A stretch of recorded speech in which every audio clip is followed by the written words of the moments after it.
Waverly project, phase one, we went down to Waverly and we set up a consulting situation where I would set up the programming for the school and make a visit every 4 weeks. At first, I was a little hesitant to do this. After being a Division I strength coach for 10 years and being in the weight room, I understand how important it is that the coach is there.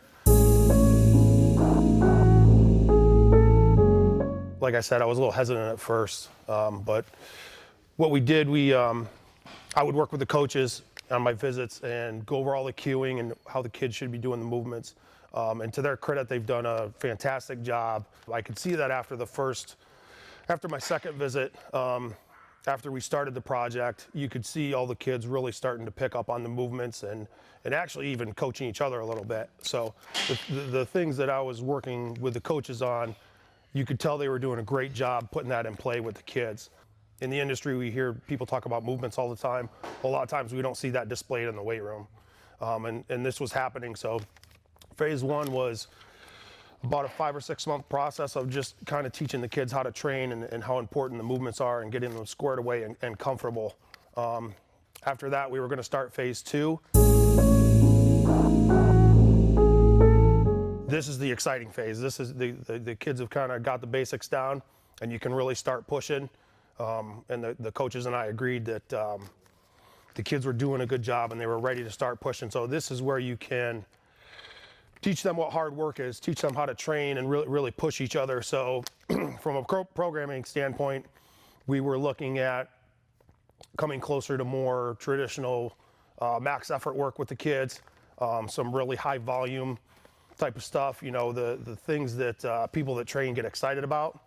Unfortunately, this hit in right before COVID came around. So I had made my visit to Waverly, kind of assessed the kids and talked with the coaches.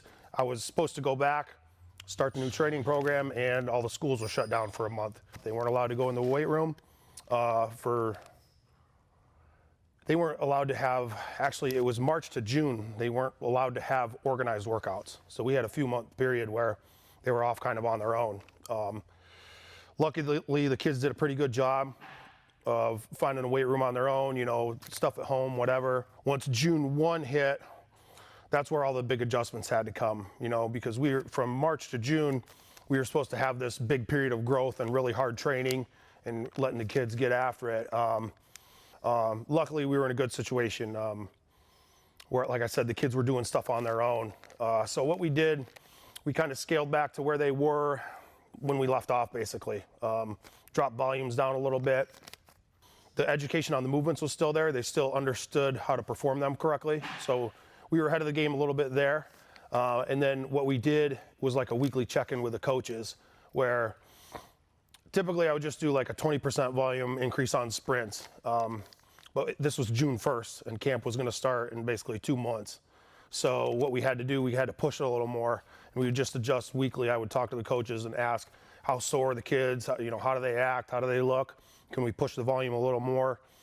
So we made sure that at the beginning we gave them something easy enough to handle, and then we kind of probably pushed a little harder on the progressions, but just made sure that they were doing okay with it. And it actually, like, again, credit to the coaches. They did a really good job with the feedback and stuff. The kids were ready to go. They were in shape. They said they felt good when season rolled around. And fortunately, Waverly had arguably one of their best seasons in history. So the project's going well. I'm going down here again tomorrow, and we're going to keep rolling with it. For full details on how we COVID-proofed Waverly, check out the link below.